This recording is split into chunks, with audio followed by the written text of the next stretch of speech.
বাংলাদেশের সঙ্গীত ও অভিনয় জগতের দুই তারকা তাহসান খান ও রাফিয়াত রশিদ মিথিলার একমাত্র কন্যা আয়রা তেহরিম খান মা বাবা দুজনেই শোবিজ অঙ্গনের জনপ্রিয় মুখ। এবার তাদের পথ ধরেই অভিনয় পা রাখল আয়রা।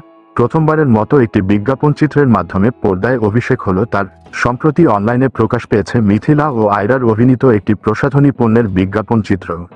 নির্মাণ করেছেন পিপলু আর খান। গল্পের চাহিদা অনুযায়ী মা মেয়ে চরিত্রে দেখা গেছে বাস্তবের মা মেয়েকেই। মিথিলা জানান, বিজ্ঞাপনের নির্মাতা দল প্রথমে তাদের সঙ্গে যোগাযোগ করে জানায় একজন মা ও টিনেজ মেয়েকে কেন্দ্র করে একটি গল্প সাজাতে চান তারা। গল্পের মূল ভাবনা ছিল মা মেয়ের বন্ধুত্ব ও আবেগঘন সম্পর্ক, যা মিথিলা ও আয়রার বাস্তব জীবনের সম্পর্কের সঙ্গে মিলে যায়।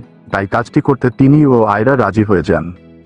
মেয়ের প্রথম কাজ নিয়ে মিথিলা বলেন, গল্পটা শোনার পর আয়রা আগ্রহ দেখায়। যদিও এটি বিজ্ঞাপন চিত্র, তবুও এখানে অভিনয়ের উপাদান ছিল। সেই অর্থে এটি আয়রার প্রথম অভিনয়। অডিশনে ও ভালো করেছিল, তবে শুটিংয়ের শুরুতে কিছুটা নার্ভাস ছিল। শুটিংয়ের অভিজ্ঞতা জানাতে গিয়ে মিথিলা আরও বলেন, আমার জন্য বিষয়টা সহজ ছিল, কারণ আমি অভিজ্ঞ। কিন্তু আয়রার জন্য চ্যালেঞ্জিং ছিল, বিশেষ করে সারাদিন শুটিং করার অভিজ্ঞতা তার আগে ছিল না। তবে টিমের সবাই অনেক সাপোর্ট দিয়েছে, ফলে কাজটা সে সুন্দরভাবে শেষ করতে পেরেছে।